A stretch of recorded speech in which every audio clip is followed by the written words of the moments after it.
सभी को प्रणाम करता हूँ। जैसा कि बताया हमारे परमादरणीय अग्रज बंधु, ये हमारे लिए सर्वदा प्रणम्य रहे हैं। जब से मैंने अपनी याददाश्त संभाली है शोभन सरकार की कृपा से, और उनके ये असीम कृपा पात्र। और हम तो ये कहते हैं कि मैं तो ये उनके दास है, मैं इनका दास हूँ।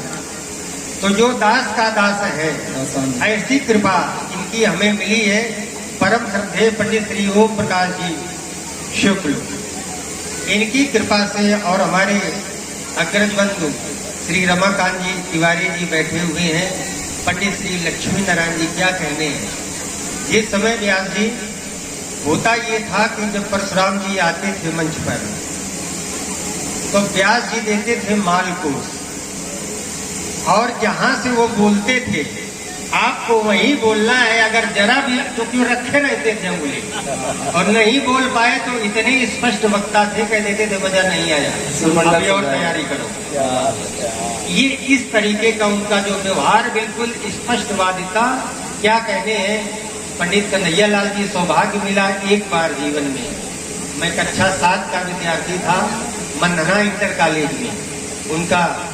उनकी वृद्धावस्था थी, और रावण का अभिनय केवल मंच ही उन्होंने किया था।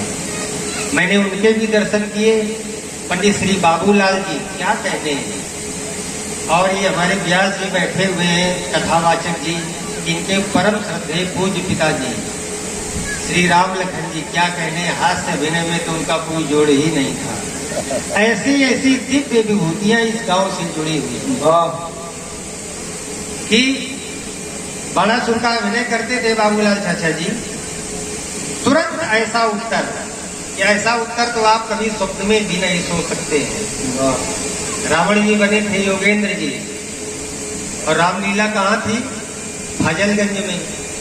तो हुआ ये संवाद होता, तो रावण जी ने कहा कि तुम्हारे अत्याचार, तुम्हारे पापों को कौन नहीं जानता है। तो कहा हमारे जो जानता होगा, बाबूलाल चाचा ने कहा जानता होगा, लेकिन तुम्हारे नाम का एक गंदा नाला जरूर यहाँ पे रहा है। विजयनगर की ये बात है। तो जो हाजिर जवाबी थी, क्या बात, वो उनकी क्या कहने हैं। क्या बात, ऐसे दिव्य कलाकार जो हमारे लिए वंदनीय है, जहाँ कहीं भी है, उन्हीं की प्रेरणा से हम लोग इस चरित्र का निर्वहन कर रहे हैं।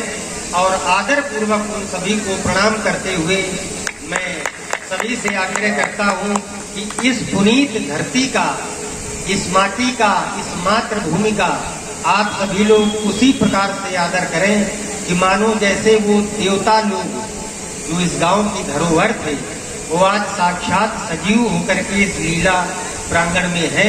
और व्यास जी ने क्या गाया है, ओम प्रकाश भैया पूरा याद करा दिया। जो मंगलाचरण है, मंगलाचरण इन्होंने बिल्कुल धरती हिला दी, रोम रोम प्रफुल्लित हो गया। ऐसे हमारे लाल जी, क्या कहने हैं, बड़ा सौभाग्य है। और तबला वादक हमारा ये भतीजा, क्या कहने हैं, आदर्श, बहुत सुंदर अच्छी संगति की। सभी लोग बड़े सुमधुर श्रोता, परमज्ञ, संगीतज्ञ सभी लोग हैं। सभी को प्रणाम करते हुए गुरुवाणी की प्रतीक्षा करता हूँ। विगत दिवस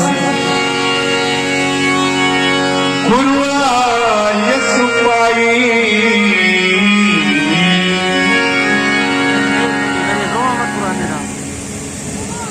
वत्स राम एवं लक्ष्मण। विगत दिवस गुरु आयस पाई। हम पहले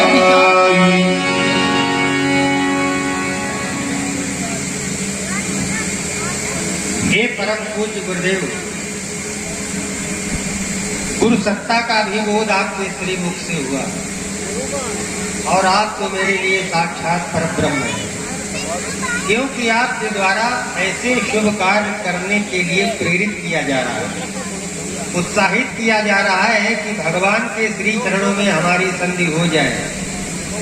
संध्योपासन अर्थात भगवान के चरणों में संधि जब हो जाएगी, तो ये जीवात्मा और परमात्मा के मिलन को ही एक स्वरूप संध्या का भी कहा गया है, वो भी संधि है। तो हम परमात्मा से मिलने के पहले, क्योंकि हमारे लिए आप ही परमात्मा है, रास्ता बताने वाले आप हैं, तो जो मार्गदर्शी है वही मेरे लिए गुरु है, क्योंकि गुरु से बड़ा कोई संसार में है ही नहीं। गुरु ही सत्ता सर्वोपरि है। इसलिए इस सत्ता को प्रणाम करते हुए सादर में आपके श्री चरणों की चरण रज लेते हुए भगवती के श्री चरणों में श्रद्धा के सुमन समर्पित करेंगे। हमारा निवेदन, हमारा प्रणाम स्वीकार करें। भक्ति भाव सहित हृदय से,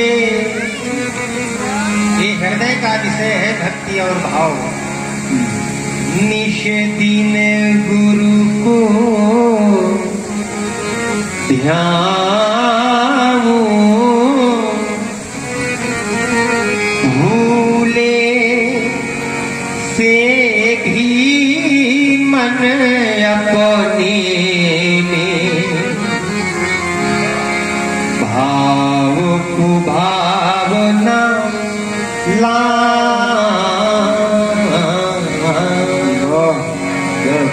भूल से भी मन में भाव और कुभाव उत्पन्न न हो, ऐसी कृपा चाहता हूँ। तन मन धनो सब,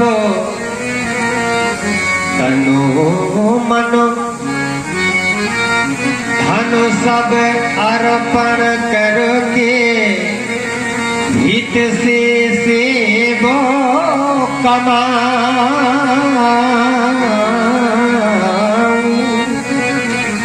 चित चरणों में लागे हरदम।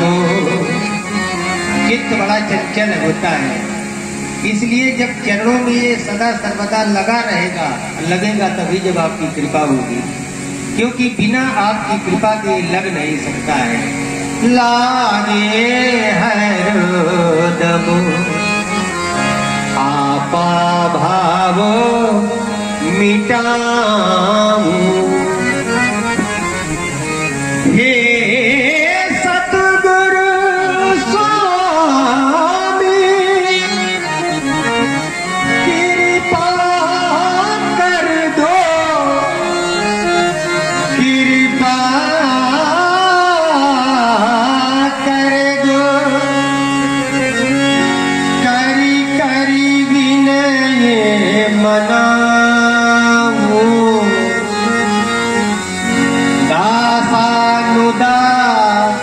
सो बना लो अपना, बना लो अपना, चरणों में बलि बलि जाऊं, निश दिन गुरु को ध्यान, भूले से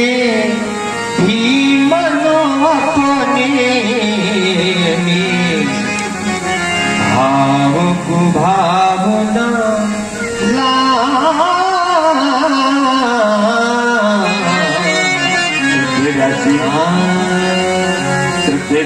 बड़ी विडंबना है।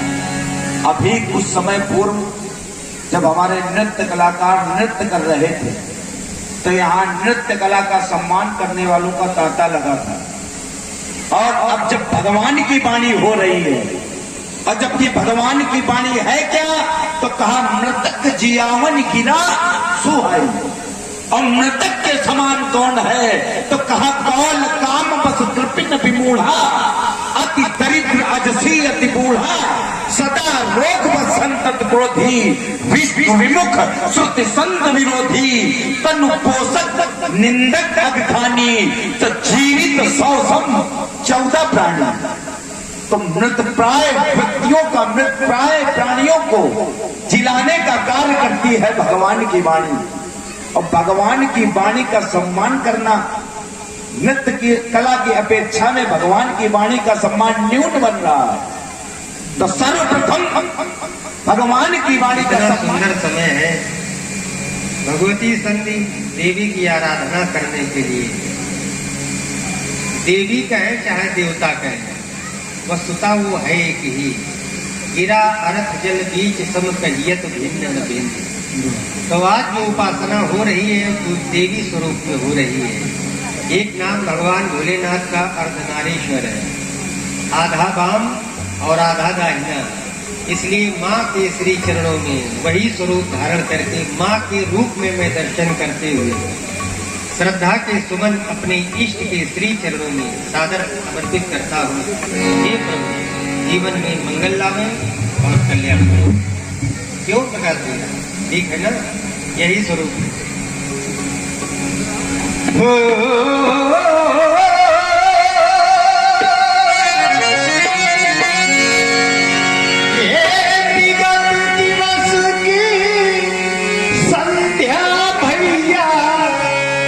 विगत दिवस, दिन जा रहा है और रात्रि आ रही है। क्या सुंदर वो धूल बेला का समय है। एक समय था जब खेतों से शाम को गायों को चरा करके हाँक करके लाते थे तो पगडंडियां थी, खूब धूल उड़ती थी और नंगे पैर, तो वो जो धूल थी वो अपने आप ऐसे लपट जाती थी कि मानो ये अमृत लपट रहा है। इस समय को ही नाम दे दिया गया था, वो धूल बेला। धूल बेला। तो ये समय कैसा है? वो धूल बेला का है तो धूल, लेकिन ये धूल शुक्लता लिए हुए है। शुक्लता माने उज्ज्वलता। ये शुक्ल जी बैठे हुए हैं, देखिए धवल वस्त्रों में है, उज्ज्वलता भी नजर आ रही है।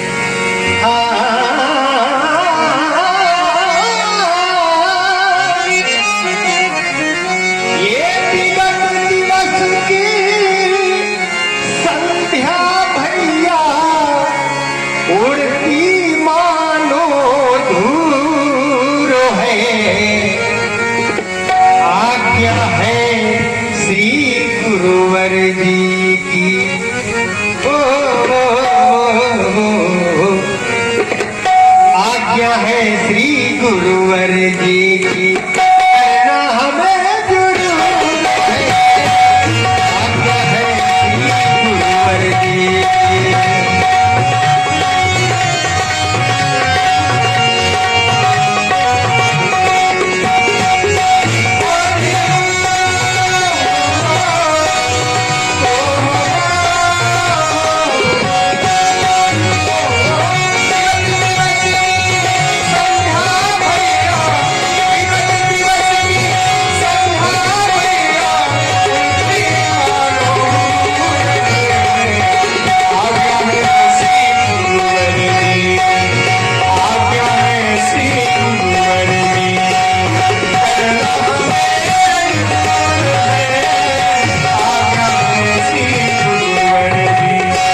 जी की।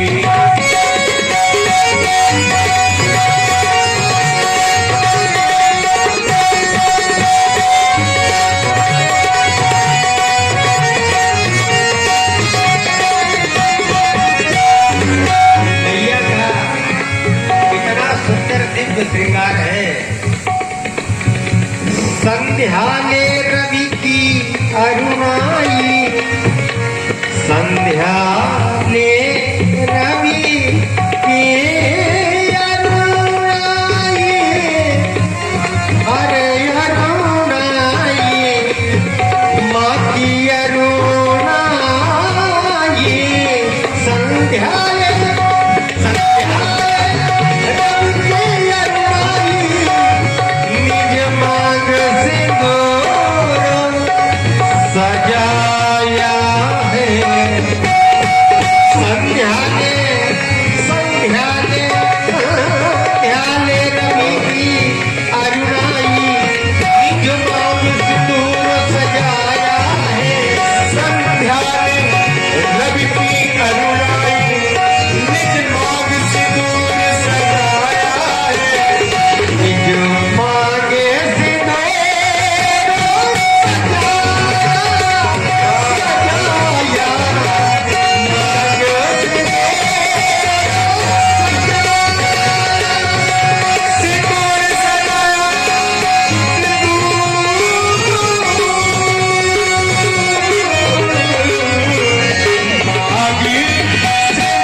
स्वर्ग ने धरणी, इधर से भी उधर से भी, और संयोग इधर भी रत्नेश उधर भी रत्नेश, और रत्नेश का सागर है। तो स्वर्ग ने धरणी जब सागर से सागर में टकराई तो महासागर का निर्माण हो गया इस लहरी बनी। और इस आनंद के महासागर में मुझे लगता है कि सभी ने बहुत गोते लगाए हैं। और ये धरती, पावन धरती जिसने रामलीला का इतिहास रचा है, सौभाग्य मेरा कि मुझे रामलीला का इतिहास लिखने का अवसर दिया गया। तो इस गांव का नाम बहुत बार आया, यहाँ के लोगों का नाम आया।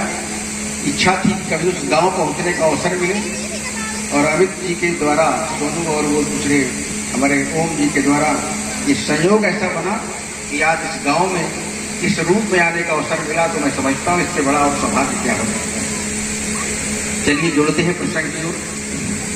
भैया अंत दिवस का आया, देखो ना रात तरुपर डबचर लौट रहे हैं। तट पर नभचर लौट रही नौकाएं तट पर। पश्चिम की गोदी में रवि की शांत किरण ने आश्रय पाया। भैया अंत दिवस का आया। जल के विस्तृत अंधकार से रवि रजनी का आलिंगन है।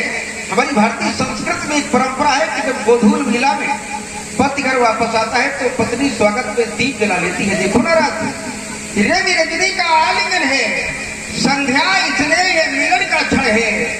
कंत प्रतीक्षा में गृहिणी ने देखो गृह गृह दीप जलाया। भैया अंत दिवस का आया। जग के विस्तृत अंधकार से जीवन के सत्सत विचार से जग के विस्तृत अंधकार से जीवन के सत्सत विचार से हमें छोड़कर चली गई वह दिन की मौन संगिनी छाया। भैया अंत दिवस का आया। संध्या वंदना करने से पूर्व प्रभु श्री राम के द्वारा गुरु महिमा का वर्णन करते हुए गुरु की वंदना की गई। एक बार मनुष्यों के संगोष्ठी में परिचर्चा का विषय रखा गया। गुरु पद रज मृद मंजुल अंजन नयन नवीन दिग्दोष विभंजन श्री गुरु पद नक बनकर ज्योति सुमिरत दिव्य दृष्टि ही होती। संगोष्ठी में प्रश्न किया गया कि आखिर किसी भी व्यक्ति के उसके स्वयं के जीवन में उसके अपने पैरों की धूल का क्या मूल्य होता है। व्यक्ति जब देवालय में जाता है, व्यक्ति जब भोजनालय में जाता है तो सबसे पहले जल के माध्यम से अपने पैर की धूल को ही स्वयं से पृथक करता है। तो फिर गुरु की पैर की धूल का इतना बड़ा महत्व है।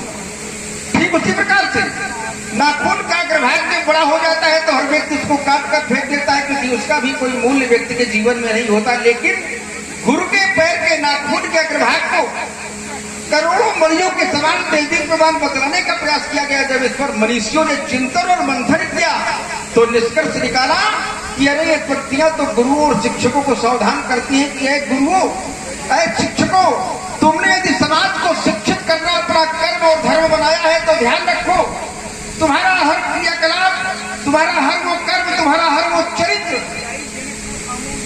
किसी न किसी की शिक्षा का माध्यम बन सकता है जो तुम्हारी अपनी दृष्टि में तुम्हारे अपने पैरों की किसी की धूल की तरह किसी महत्व का नहीं है, पैरों के नाखून के अग्रभाग की तरह किसी मूल्य का नहीं है। ठीक उसी प्रकार के कहने का प्रयास किया गया, कहने बतलाने का प्रयास किया गया कि जिस समाज और राष्ट्र के गुरुओं का चरित्र उत्तम कोटि का होता है वो समाज और राष्ट्र भी उत्तम कोटि का होता है। और जो समाज और राष्ट्र के गुरु अर्थात शिक्षक पतित हो जाते हैं वो समाज और राष्ट्र भी पतित हो जाते हैं। देश प्रेम निष्ठा श्रम संयम, देश प्रेम निष्ठा श्रम संयम जब शिक्षा के अंग बनेंगे, शिक्षक अपना धर्म समझकर जब शिक्षा के कर्म करेंगे तब छात्र राम सम बन जाएंगे। जब शिक्षक विश्वामित्र बनेंगे तब हिंद महासागर के जलधर इस भारत का अभिषेक करेंगे। पुनः उसी संगोष्ठी में एक और परिचर्चा का विषय रखा गया। बड़े भाग मानुष तन बाबा सुर दुर्लभ सब ग्रंथन गावा। प्रश्न किया गया इस मनुष्यों में ऐसी कौन सी विशेषता है जिसके कारण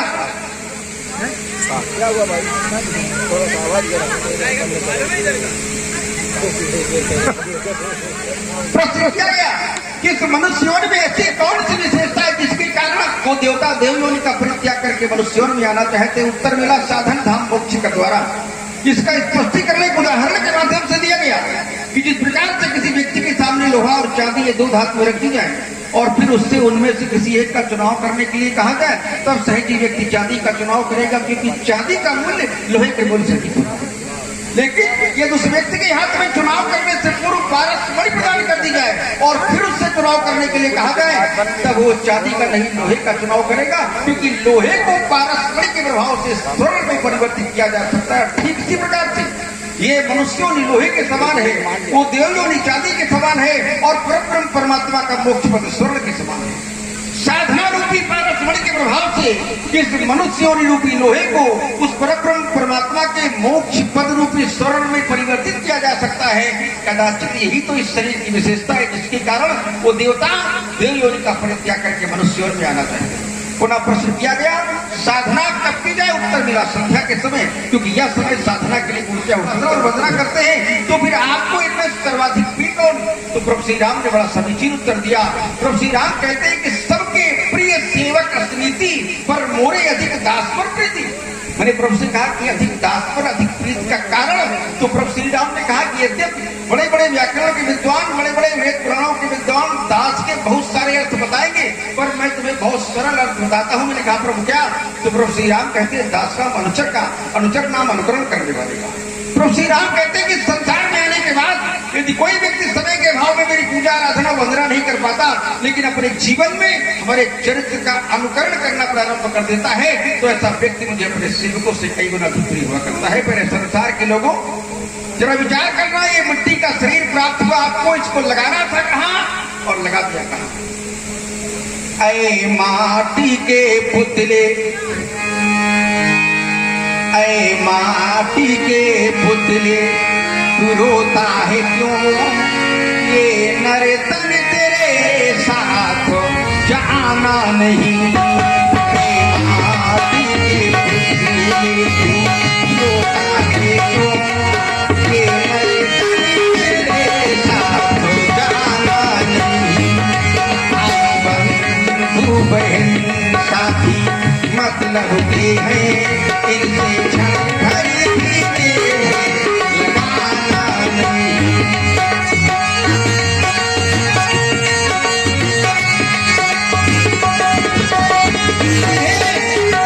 जिन्हें कहता तू अपना, जरा विचार करना क्या वास्तव में वो तुम्हारे अपने हैं? जिन्हें कहता तू अपना, पराए हैं वो, मृत्यु के बाद कोई साथ जाता नहीं।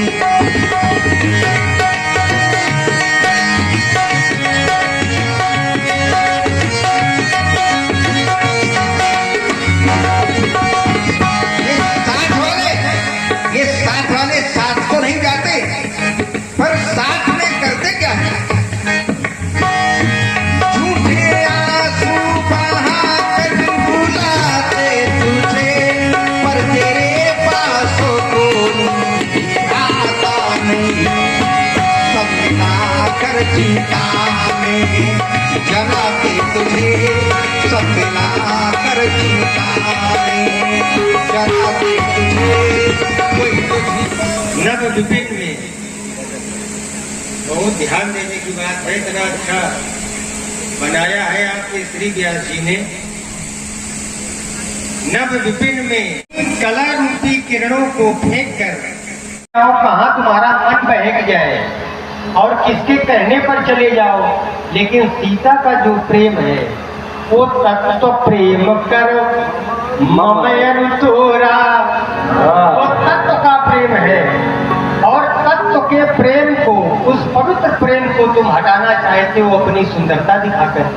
तो चंद्रमा ऐसा संभव नहीं है, कारण वो निर्लिप्त है, वो निर्विकार है। कहाँ तक कहें कि उसके अंदर कोई अवगुण नाम की या कलंक नाम का कोई भी ऐसा उदाहरण उसके जीवन में नहीं है जिससे वो अपयशी भाजन बन सके। और तुम्हारे अंदर तो अनेकानेक अवगुण हैं, कलंक भी तुम्हें लगा हुआ है। कुछ संक्षेप चंद शब्दों में मैं तुम्हारे प्रति अपनी प्रस्तुति देता हूँ और आशा करता हूँ कि जो तुम मुझे दिखाई दे रहे हो उस सुंदर स्वरूप में, वो स्वरूप को तुम थोड़ा सा छिपाओगे और शर्मा जाओगे। कैसे? रही चंद्रमा से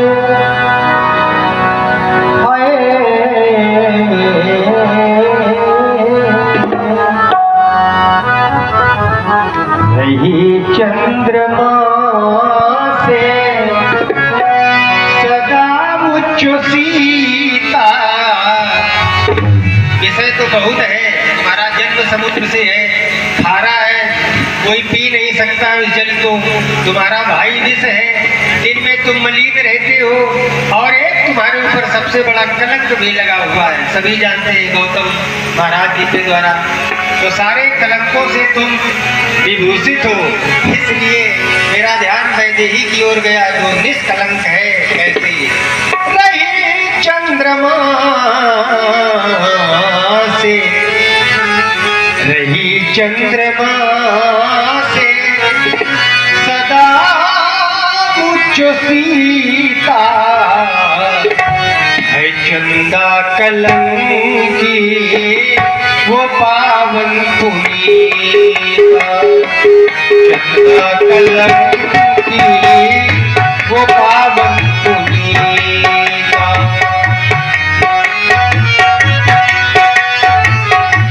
रही चंद्रमा सदा उच्च सीता, चंदा कलंकी वो पावन पुनीता, चंदा कलंकी वो पावन पुनीता। गुणों का भरा एक गागर, गुणों का भरा एक सागर, ये गुणों का और भरा एक गागर बहुत हो गई है, बहुत हो गई है गुणों की वो सागर, बहुत हो गई है गुणों की वो सागर। ये गागर वो सागर नहीं अंशरीता, चंदा कलंकी वो पावन पुनीता, चंदा कलंकी वो पावन पुनीता। रही चंद्रमा से सदा उच्च सीता, चंदा कलंकी वो पावन पुनीता, चंदा कलंकी वो पावन पुनीता। वो कभी मैथिली की हो समता शशि की, कभी मैं किसी हूँ समता कभी मैथिली मधुबंदी, कभी मैथिली की हो मैथिली की हो, मैथिली की हो, मैथिली की हो, मैथिली की हो, अरे मैथिली की हो, अरे मैथिली की हो, अरे मैथिली की हो, कभी मैथिली की हो समता शशि की, कभी मैं किसी हूँ समता असंभव है भैया, असंभव है लालन। ये मैं निर्विकार होकर कह रहा हूँ कि तुमसे अच्छा कोई है नहीं। क्या बात है। जो भावना और जो प्रेम जो इसमें तुम्हारा है, समर्पण है, क्या बात, लक्ष्मण का जीवन समर्पित है। जय हो जय हो तो हम कहते हैं कि अगर पहले पावदान पर हो तो तुम ही हो। जय हो जय हो जय हो। ये तुम्हारा दीप जो है अखंड है, वाह, ये जलता ही रहेगा, ये कभी भी इसकी ज्योति धुंधली नहीं पड़ सकती है। तुम्हारे साथ हमारा आशीर्वाद है। कभी मैथिली की हो समता शशि की, असंभव है भैया ये तुलना असंभव है भैया, ये तुलना किसी की, ये दीप उज्ज्वल, या फिर ये दीप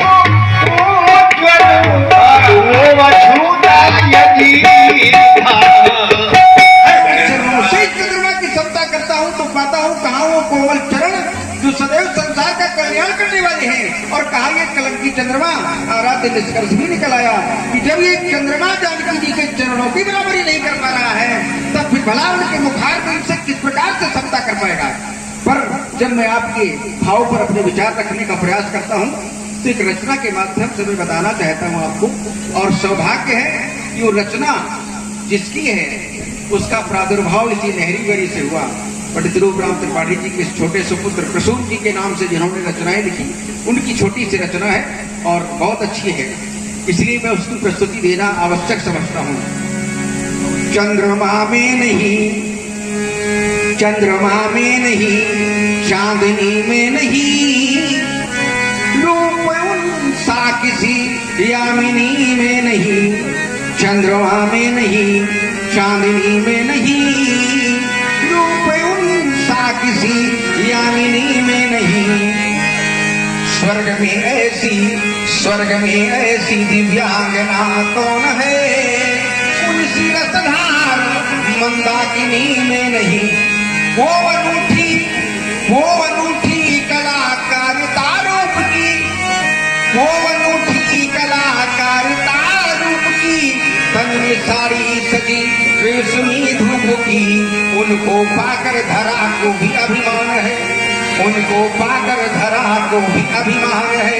उनके जैसा नहीं कोई छविमान है, उनके पायल की रुनझुन सरस छंद है, उनके पायल की रुनझुन सरस छंद है।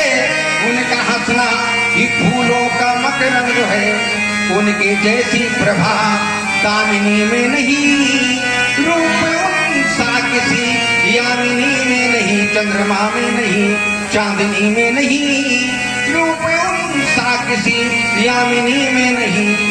उनकी सुषमा से सौंदर्य भी खिल गया, उनकी सुषमा से सौंदर्य भी खिल गया। रूप को रूप से रूप है मिल गया। चाह तुलना करूं मार मन को रहा, वो अतुलनीय है कह गए ने कहा।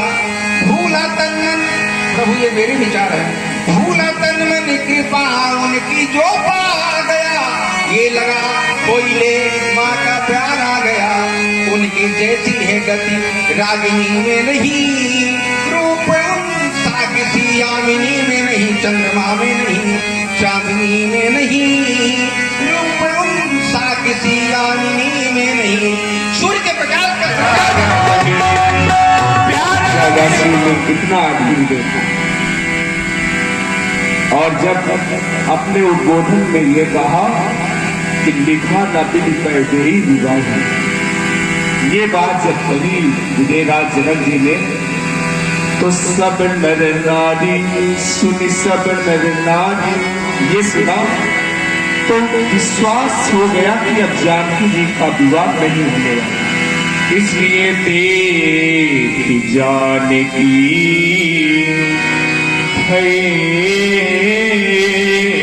दुखारी, बड़े दुखी हुए मिथिलावासी। राज समाज में उपस्थित सारे राजागण और महामुनि विश्वामित्र जी के साथ भगवान श्री राम जी, लक्ष्मण जी जनक जी के पूरे उद्बोधन को बड़े ध्यान से सुन रहे थे। पूरे उद्बोधन में जनक जी की एक बात क्या कि पीर विहीन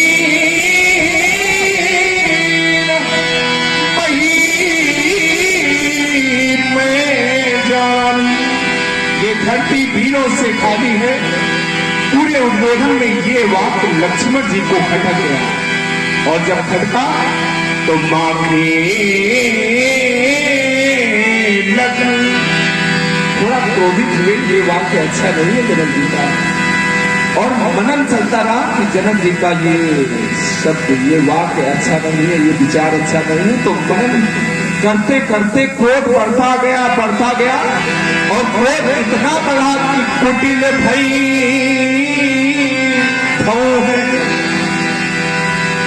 बहुत तिरछी हो गई, और क्रोध इतना बढ़ा कि रद फूटी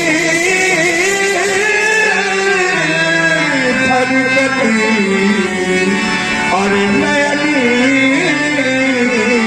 दिशा है।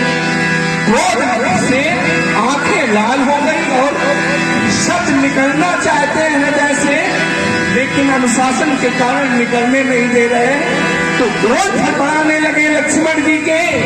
अब धैर्य छूटा तो अपने स्थान पर खड़े हुए, कई न सकती रघुवीर दल।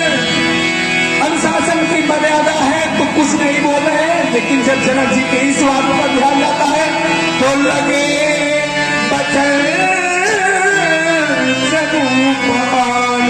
मानो हमें कोटनीर कर रहा है ये वाक्य अपने स्थान पर खड़े हुए लक्ष्मण जी। और नाई राम पद कमल से बोले बोले बोले बोले गिरा प्रमाण। वास्तव में व्यास जी के हमने कई अभिनेता देखे, लेकिन आज पहली बार हम इतने बारीकी से इतने नजदीक से लाल भैया की व्यासगति देख रहे हैं। मुझे भी बहुत अच्छा लगा। हम पहली बार इन्हें पुरस्कृत कर रहे हैं। और अब है भैया सूबेदार जी राठौर, आपके द्वारा व्यास जी के चरणों में 51 श्रद्धा सुमन। और इसी श्रृंखला में आप है परम आदरणीय श्रद्धेय ओम प्रकाश जी शुक्ला, आपके द्वारा भी व्यास पीठ का पूजन 101 श्रद्धा सुमन से किया गया। आदरणीय जी को कोट साक्षात हुआ। धन्यवाद। आपका आशीर्वाद है, आपका आशीर्वाद है। वही बोल रहा है। हे भव्य भारत के शिरोमणि, संपूर्ण ब्रह्मांड के त्राता, काकुत्स्थ कुलभूषण, सूर्यवंश के दिवाकर, रघुवंश कुल शिरोमणि आराध्य, आज भरे हुए पांडाल के मत में श्री जनक जी के द्वारा पृथ्वी के समस्त वीरों के लिए जिन अपांच शब्दों का प्रयोग किया गया, आराध्य वो एक शब्द सूर्य के समान पे रहने को विदित कर रहे हैं। हे नाथ, यदि आप इस समाज के अंतर्गत उपस्थित न होते तो इनके एक शब्द का उत्तर भली बात देता, उत्तर नहीं देता, अब तो करके दिखला देता, जगत जगत की सभ्यता को धरणी में दिखा देता। परंतु विवश आप मेरे सम्मुख उपस्थित हैं आराध्य, सच्चे क्षत्रिय, सच्चे योद्धा, आप पार नहीं चल सकते हैं। जिनको सुनने की ताकत नहीं, वो चुप कैसे रह सकते हैं। रणवीर राम जी के होते ये अंकित प्राणी कैलारी है, इस शब्द वज्र से लगते हैं, पृथ्वी वीरों से भरी है। मेरे सुराग की बात पर पदम पत्र की बात यह जिस प्रकार से ये कमल जल में रहकर भी उसमें लिपायमान नहीं होता, ठीक उसी प्रकार से इनका जीवन भी इस संसार में रहते हुए भी उसमें लिप्त नहीं है। तभी तो जीवन मुक्ति की संज्ञा प्राप्त हुई। परंतु आश्चर्य हुआ, आज की घोषणा को सुनकर अब जनी को मखे भटपनी वीर विहीन मही मैं जानी। मैं जब सुंदर सदन से यहाँ तक आया तो देखा एक और विचार चंद्रोदय, विचार सागर सत्यबोध ज्ञान बोध अथातो ब्रह्म जिज्ञासा का पाठ मिथिला के आचार्य मिथिला के छात्रों को पढ़ा रहे थे। मैंने निर्णय लिया कि मिथिला ज्ञान की नगरी है, वेदांत की पाठशाला है, अध्यात्म की ओर झुकाव है यहाँ के नागरिकों का। परंतु आज ऐसी ज्ञानमयी नगरी के सम्राट के द्वारा जब मैं इस प्रकार की घोषणाएं सुने, यूं ही लांछन लोग लगाते रहे स्वार्थ होकर, यूं ही लांछन लोग लगाते रहे स्वार्थ होकर, तो फिर बोलो इस वीर प्रसूति वसुंधरा का क्या होगा, इस धरती माँ का क्या होगा, इस भारत माँ का क्या होगा। पृथ्वीराजा ने इस भू को बंदी बना वो कनक लोचन, इस भू को बंदी बना वो कनक लोचन, जब इसे सताता तब इसके उद्धारिये को नारायण सुकर तक बन जाता। तीसरी वीर बालिका, जिसरी वीर बालिका बनते उसे बताते, तो फिर बोलो उस अर्जित प्रज्ञा रितम भरा का क्या होगा। यूं ही लांछन लोग लगाते रहे स्वार्थ होकर, तो फिर बोलो इस वीर प्रसूति वसुंधरा का क्या होगा, इस धरती माँ का क्या होगा, इस भारत माँ का क्या होगा। पृथ्वीराजा ने पृथ्वी को कहा सब खानी, पृथ्वीराजा ने पृथ्वी को कहा सब खानी, उसका मान रूप छोटा कर इस शक्ति की पहचानी। जीवित जिसके अनुवस्त पर गाली उसे सुनाते, तो फिर बोलो वंदे मातरम, इस नारे का क्या होगा। यूं ही लांछन लोग लगाते रहे स्वार्थ होकर, तो फिर बोलो इस वीर प्रसूति वसुंधरा का क्या होगा, इस धरती माँ का क्या होगा, इस भारत माँ का क्या होगा। मैंने सुना था कि महात्मा जनक ब्रह्मज्ञानी है, तत्वज्ञानी है, तत्वज्ञानी है, धर्मज्ञानी है, कैसे ज्ञानी है? जनक ने काम साफ कर वैद्य मुख से ज्ञानी है, सुनकर यह करानी है। अगर गुस्सा मुझ है, आकाश को फेंकू रुमित के सुन ले, यही मंशा हमारी है। अगर कर्मठ बन जाऊं, मैं बहुत सारी दुनिया को हमारे सिर पर सात्विक जमी का बहुत भारी है।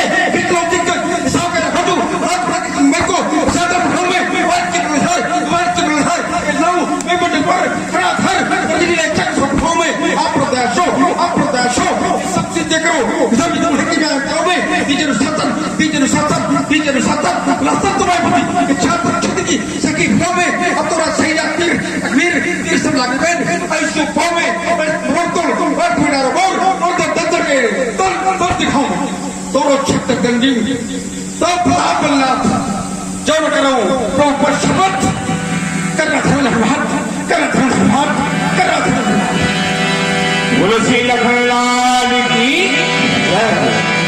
लखन सको बोले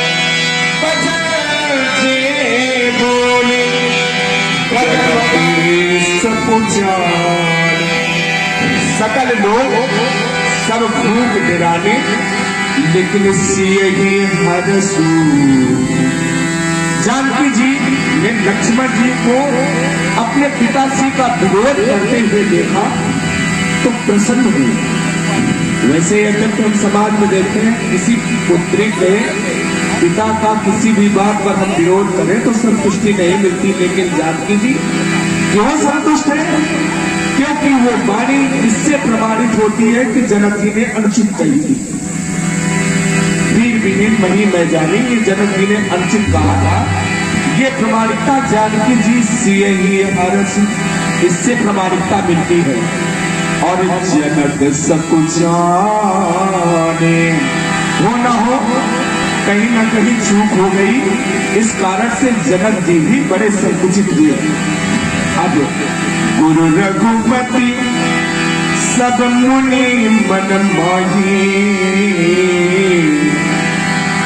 मुदित भये पुनि पुनि पुल माही। जनक जी का विरोध बहुत आवश्यक था, लक्ष्मण जी ने विरोध किया, तो इस कारण से गुरु और श्री रघुनाथ जी रघुपति और साथ में जो मुनि मंडली है, सब मुनि मन माही मुदित भये, बड़े प्रसन्न हुए और पुनि पुनि पुल गाही। जो समय की मांग थी उसकी पूर्ति की लक्ष्मण जी ने। दृष्टि पहुंची श्री राम जी की ओर, लक्ष्मण जी की आंखों ही आंखों में बात हुई क्या कि जो समय की जरूरत थी आपने काम कर दिया। अब स्वयं ने इशारा किया, रघुपति लखन निवारे। निवारे माने समझाया। अब क्या समझा रहे हैं, आइए श्रवण करते हैं प्रभु श्री राम जी के से मुख से। प्यारे भैया लक्ष्मण, प्रसन्न तो बहुत है, क्योंकि जो शब्द जो वाक्य प्रमाण सहित बोले जाते हैं और शास्त्र ही प्रमाण है, ये वसुंधरा कभी जीरो से विहीन नहीं हो सकती। ये तुम्हारी प्रामाणिकता है और इसको तुमने रेखांकित किया है। इसलिए गुरुदेव भगवान भी प्रसन्न है, हम भी प्रसन्न हैं। 88,000 के लिए ऋषि समुदाय है, जो शुक्ल पक्ष है, कृष्ण पक्ष है, सभी के सभी प्रसन्न चित्त है, प्रफुल्लित है, हर्षित है, मनोविनोद का आनंद प्राप्त कर रहे हैं। लेकिन ये गुरुजनों की सभा है, वो वीतराग है, महाराज जनक भी वीतराग है और दुख से परे है।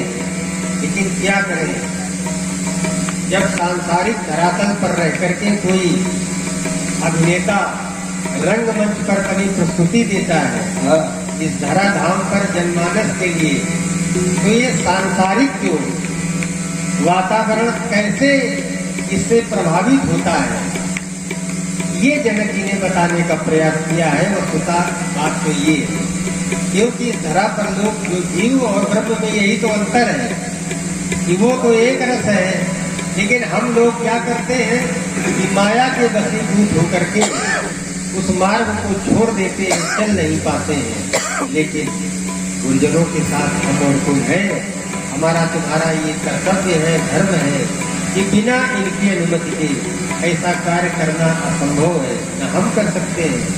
और जब हम नहीं कर सकते तो तुम्हें करने की आज्ञा भी नहीं दे सकते। मुझे पूरा विश्वास है, अरे ये क्या धनुष है, तुम अनेक ऐसे धनुष तोड़ सकते हो। मैंने अभी देखा है, कुछ ही समय हुआ है, गुरुदेव भगवान के साथ ताड़क बनने ये अनुज निशाचर कटक संहारा। तुम्हारी भुजाओं में वो अपरिमित बल है कि एक नहीं अनेका अनेक धनुष तोड़ने में तुम सामर्थ्यवान हो, ये मुझे पूरा विश्वास है। लेकिन ऐसी स्थिति में तुम्हारा शांत रहना ये सर्वथा उपयुक्त है। प्यारे भाई लक्ष्मण, शांत हो जाओ, शांत हो जाओ, शांत हो जाओ।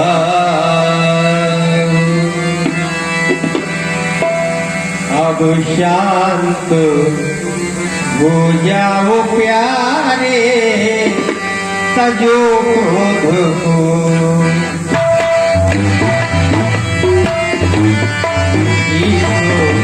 समय क्रोध में बोलना ही नहीं, समय क्रोध में बोलना ही नहीं।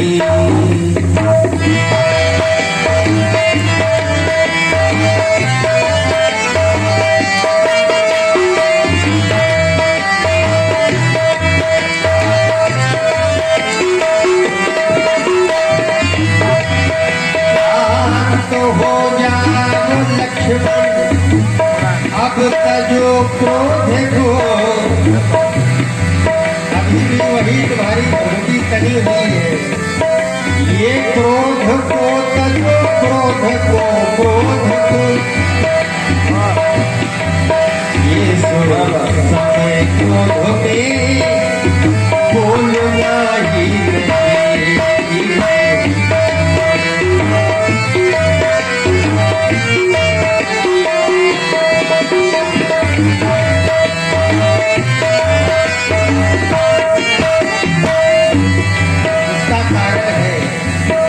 ये बैठे गुरुजन पिता, बैठे गुरुजन हमारे तुम्हारे यहाँ, बैठे गुरुजन हमारे तुम्हारे यहाँ। सामने इनके मुँह खोलना ही नहीं, खोलना ही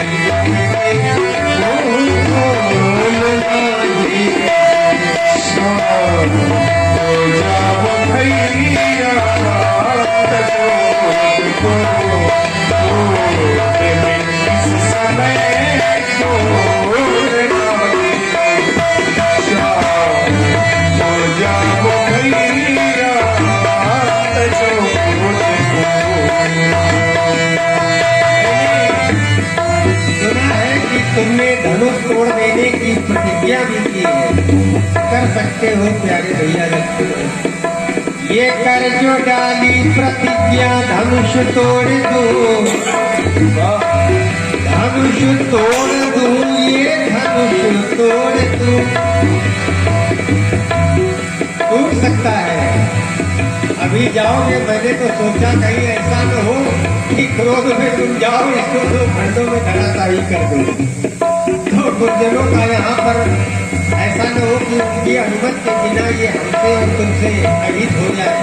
ये कार्य नहीं, ये सुकर्म नहीं, अकर्म हो जाए। इसलिए तुम्हारा जो यहाँ पर रुकना हुआ वो सर्वथा सही ही रहा है। करे जो डाले प्रतिज्ञा, ये धनुष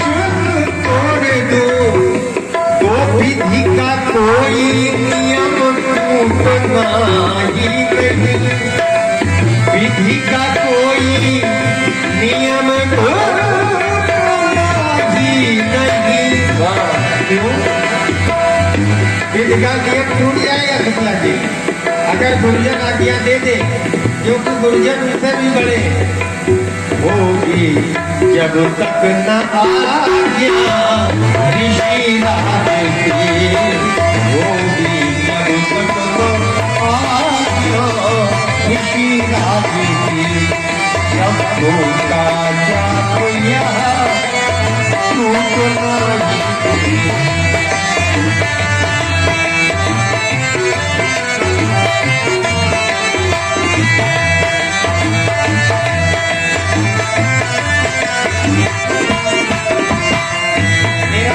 सहसा दूसरी ओर चला गया, देखता हूँ कि माता सुनैना के नेत्र से भी आंसू आ गए।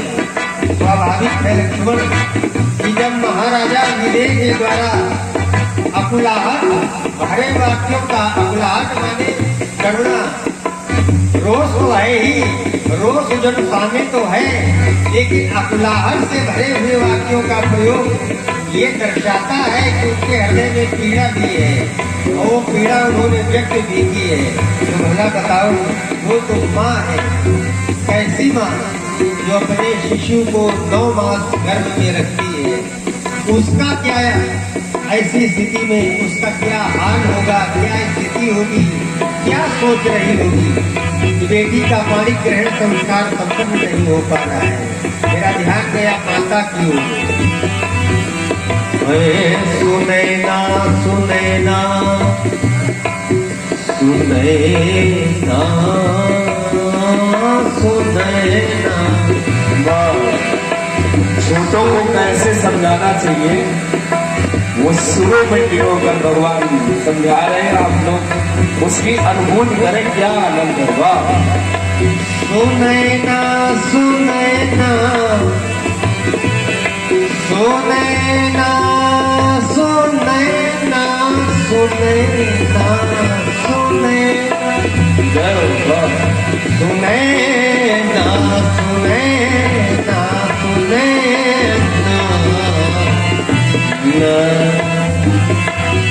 है सुनैना सुनैना किसी के बचन ये मिथिलावासी सभी है तुम्हारी ललन। सोचता हूँ कि क्या मैथिली कुंवारी रहेगी, नहीं किया, वो ना रहेगी कुमारी, वो कुमारी जानकी ना रहेगी कुमारी, वो कुमारी जानकी, वो जानकी जानकी है, जानकी जानकी है पिया।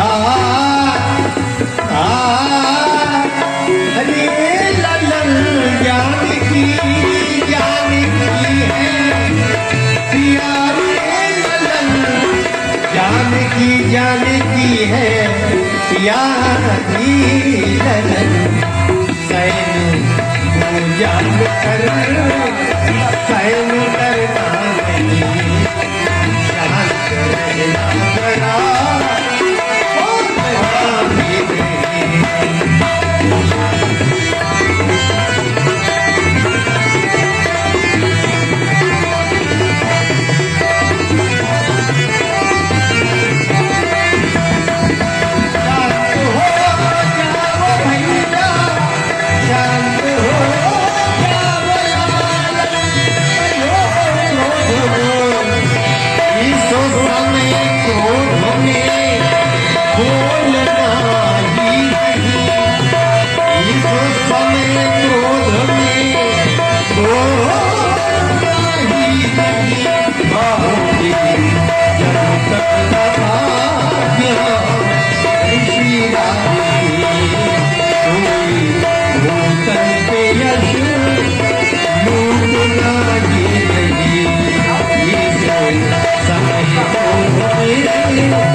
भांति स्नेह में बानी।